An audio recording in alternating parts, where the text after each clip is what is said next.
Hey again everyone, it's Colleen with Artwork by Colleen, and today I'm doing the fuchsia flower by request from one of my subscribers. So I'm going to do, it's basically going to be a pink and a purple for the two parts, and I didn't want to make a straight white, but there's a lighter part in the veins, so I took a little piece of fuchsia, mixed it with white, and got that lighter pink. Here I decided not to do any kind of skin or blend on the purple and do it just a straight purple. I think that was a mistake because it just looks kind of blah in the finished product. You'll see when it's done. So I feel like you could do just a two shaded purple skin or blend just to give it a little bit more depth. That's something I would recommend. Here, after I got down to the size of the petal I wanted to do, I didn't need as much clay as I thought I would. So here's for the first piece of petal that I'm going to make. In doing so, I wanted to put some veins in it because that's what it looks like in the picture. But to do that, I made the fuchsia color like a size 5 on the pasta machine, and then I put the pink, the light pink one, the thinnest one, and wrapped the dark fuchsia with the light pink. And then I went and made 3 different splits in it. I don't know, maybe I don't know. I don't know if I really like the 2 shades of pink, but there we go, and that's what it turned out to be. So next, there's a little petal, if you look closer to the picture, that's sort of towards the top where I'm trying to place that one. I put just one little vein in it, and I don't know, I feel like then I decided to go ahead and wrap it in the light pink, and especially so it would show up on top of the first petal. And then the other reason that I decided to go ahead and wrap it in the light pink is that it was going to be kind of on the top of the flower, so I wanted to sort of highlight it. So I just wrapped it in the thinnest pink, trimmed off the edges. Whoops, you can see my little bit of mess up there. No problem. An easy fix. And then I also put some dark pink across the top of it, and then I went and put it together. Now, once it was already together and it was pretty much too late because it was wrapped in the light pink, I realized it probably should have been a little bit smaller. It's a little bigger than I thought it would be, but you know, that's something y'all can fix, and something that was too late for me to fix. No, Marlon.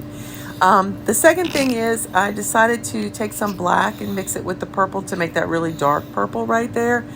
And I went and made 2 little pieces, like sort of triangular shapes on either side of that main purple petal, so that it would look like a little more depth, like petals behind it. I'm not sure really I accomplished what I was going for. Maybe black would have been better.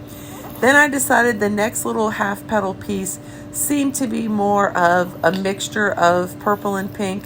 So instead of doing a skin or blend, I decided to just chop it up really fine to give it sort of a, I don't know, mosaic-y kind of look. I don't know what I was trying to go for, but I put it together, and what I came up with was, I don't know, I wasn't overjoyed with it. It wasn't the worst thing I've done, but I don't think it was amazing. If I had to do it again, I probably would also do a skin or blend on that one too, but like I said, hindsight's 20/20.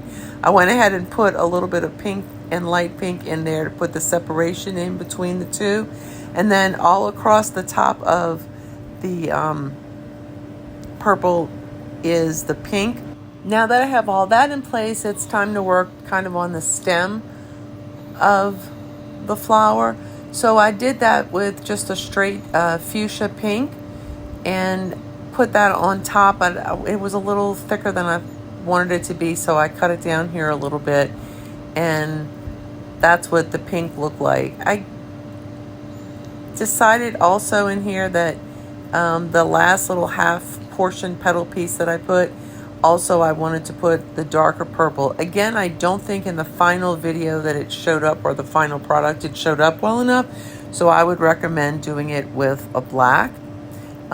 Once I did the pink, and here I'm making the stand up, like I guess you could say it was like the bulb kind of stem part of it. I'm not really familiar with this flower to know exactly the technical terms, but when I got to this part, I decided that based on the picture, it needed some light colored veins to run through it. So I just put 2 little pink veins in there and finished it off that way. So there you can see the 2 pink veins, and I think that that goes pretty much close to the picture.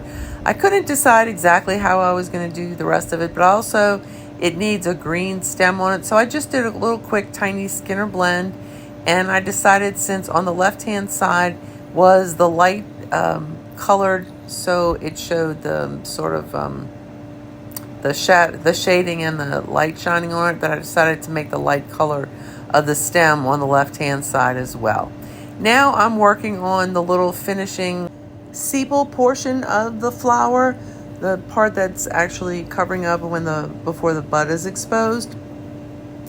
And I made them the fuchsia pink color. Then I topped it with the light thin coat of the light pink. And then on the bottom, I took some black with the fuchsia and turned it into that maroon kind of color and made that the bottom of it to give it some more depth, hopefully. And now it's just a matter of covering it with the translucent clay. Covering it with the translucent right next to the flower is kind of important for me, just because when I go to trim it away to use the actual slice of the cane, I want to be able to cut it away as cleanly as I can without having anything else showing on it. Oftentimes I will use, as you will see when I get a little bit further along in the cover-up portion of this one, I just wanted to make sure that I had everything that was right next to the actual cane covered in the translucent clay. Now I can just finish it off with pieces of leftover scrap clay that I had hanging around. As you see shortly in the final picture after it's reduced, I didn't make the little long stamen pieces that go down from it, because I felt that there's no way that that wouldn't get distorted. So I would recommend just rolling out really thin strips of the color and then put like a little tiny ball of the opposite color that go with the stamen at the end of your slice after you cut it out, as this picture indicates. Thanks for watching. Have an awesome day.